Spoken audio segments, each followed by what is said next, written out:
भारतीय सेना अपनी ताकत को कई गुना लगातार बढ़ाने जा रही है। देखिए, ऑपरेशन सिंदूर के बाद सेना ने अपनी लॉन्ग रेंज आर्टिलरी को और मजबूत करने का अब फैसला कर लिया है और इसी के तहत सेना ने 120 किलोमीटर तक मार करने वाले पिनाक रॉकेट को अपने बेड़े में शामिल करने का प्रस्ताव तैयार कर लिया है।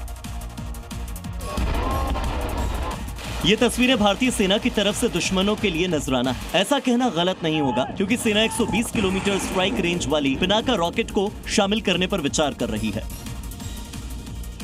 डीआरडीओ के विकसित किए गए ये रॉकेट मौजूदा पिनाका लॉन्चर से ही दागे जा सकेंगे।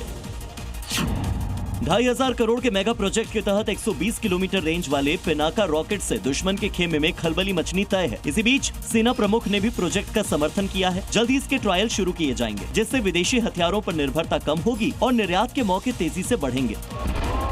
सेना के इस कदम से आतंकियों के सीने में आग लगनी लाजमी। ऑपरेशन सिंदूर के बाद भारतीय सेना एक तरफ बड़ा कदम उठाने के लिए तैयार है, जिससे आर्टिलरी ताकत कई गुना ज्यादा मजबूत हो जाएगी और दूसरी तरफ पड़ोसी देश पाकिस्तान में अभी से खलबली मचनी शुरू हो चुकी है। 120 किलोमीटर रेंज वाले पिनाका रॉकेट की रेंज में अब सिर्फ लाहौर ही नहीं बल्कि सियालकोट, गुजरांवाला और बहावलपुर भी आएगी।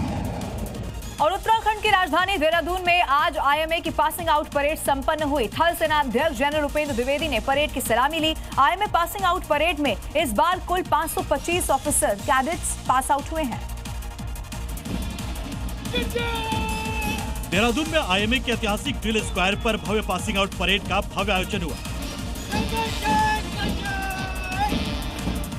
197वीं पासिंग आउट परेड में निष्कल द्विवेदी को स्वॉर्ड ऑफ ऑनर से सम्मानित किया गया। इस दौरान पास आउट जवानों ने पुशअप्स लगाए। पासिंग आउट परेड के दौरान सेना के हेलीकॉप्टर से फूलों की बारिश भी की गई।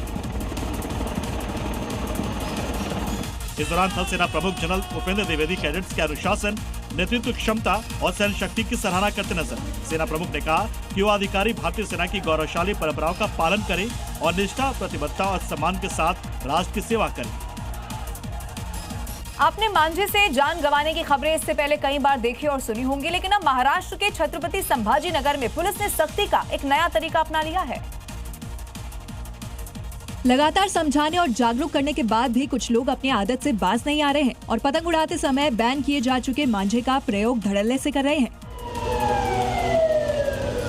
इसी को लेकर छत्रपति संभाजी नगर में पुलिस ऐसे लोगों के खिलाफ स्पेशल ड्राइव चला रही है। पुलिस ड्रोन के जरिए ऐसे पतंगबाजों पर नजर रख रही है जो चाइनीज मांझे से पतंग उड़ा रहे हैं। मांझे के चलते लगातार हो रहे हादसों को लेकर पुलिस का सख्त रुख देखने को मिल रहा है।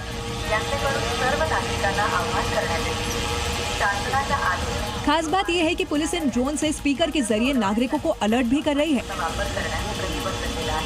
जानकारी के मुताबिक नायलॉन मांझे से 2 पहिया वाहनों के घायल होने की लगातार शिकायतें आ रही थी। पुलिस ने इस खतरे को रोकने के लिए हाईटेक एंट्री की है।